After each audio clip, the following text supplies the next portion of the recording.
ৰঙিয়াৰ HNK মই 6 বছৰ পিছত উপস্থিত হৈছোঁ যেনে হেমন্ত কলিতাৰ লগত মোৰ এটা ঘৰুৱা সম্পৰ্ক বহুত দিনে পুৰণা এটা সম্পৰ্ক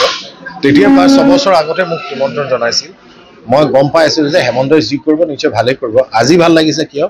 ইয়াত এনেকুৱা ধৰ থলুৱা এটা প্ৰচেষ্টা থলুৱা মানুহখিনিক লৈ আয়ুৰ্বেদিকৰ যি হেল্থৰ লগত জড়িত যি বস্তু আছে সকলো ইয়াতে জড়িত হ'ব আৰু মই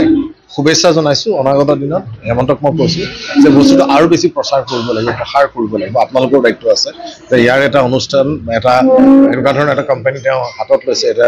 এজন অসমীয়া ব্যক্তি হিচাপে আৰু সেইকাৰণে আমি সকলোৱে তেওঁক সহায় সহযোগিতাৰে আগবঢ়াই লৈ যাব লাগিব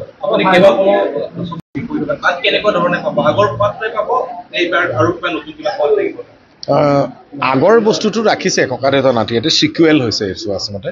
ইয়াত এটা বস্তু ভাল কৰিছে ককা দেউতাটো দুটা ভাগ কৰি দিয়া হৈছে যে ককা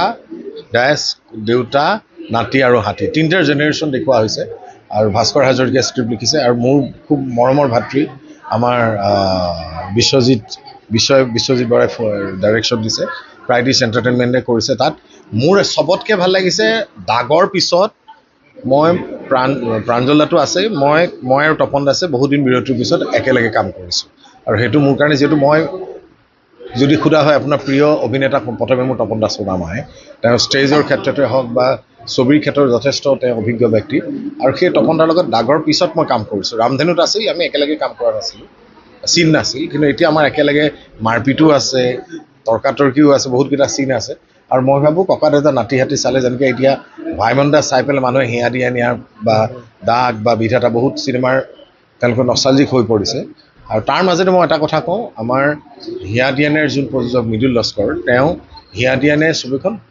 25 বছৰ সম্পূৰ্ণ হ'ব আপোনালোকে গম পায় নে নাপায় নাজানো এইবছৰ 25 বছৰ ভৰি দিছে এই ছবিখন আকৌ নতুন ধৰণে সেইখন ছবিকে আপোনালোকৰ ওচৰত মানুহৰ মাজত তেওঁ ৰিলিজ দিব সেইটো মই ভাবোঁ এটা ভাল হ'ব আৰু শুভেচ্ছা দিকে আৰু কি ছবি এতিয়া কৰি আছোঁ অগ্নিবাণৰ ডাইৰেক্টৰ হৈছে মিন্ময় শইকীয়া আৰু ৰঘুপতিৰ প্ৰযোজক আমাৰ শৈলেন শৰ্মা তেওঁ কৰিছে ককা দেউতা নাতি হাতী আৰু বহুত কেইখন কাম আছে মোৰ খালি সপোন ৰত্নাকৰ 2খন জেবি প্ৰডাকশ্যনৰ তৰফৰ পৰা মই চেষ্টা কৰিম চাগে মই ৰত্নাকৰ দিলোঁ ৰত্নাকৰ 2 মোৰ ছোৱালী আস্থায়ো চাগে অভিনয় কৰিব প্ৰথমবাৰ মোৰ লগত একেলগে আৰু সেইটো মোৰ কাৰণে ভাবোঁ অসমবাসীৰ কাৰণে এটা নতুনত্ব এটা হ'ব কি কৰিব নাজানো কিন্তু ৱেব ছিৰিজ এখনো দেখিছোঁ স্কেম 2019 আহিছে আৰু এখন এই ছবিবিলাক কৰি গৈ থাকিম খালি ভাইমান এটা বছৰ থাকিলোঁ বৰ ভাল লাগিল 6টা বছৰ বিৰতিৰ পিছত এতিয়া খালি মই চিনেমাৰ কথা কোৱাতকৈ হেমন্তৰ কথা ক'ব ওলাইছোঁ যে এওঁক খালি আমি সহায় সহযোগিতাৰে আগবঢ়াই লৈ যাব লাগিব থেংক ইউ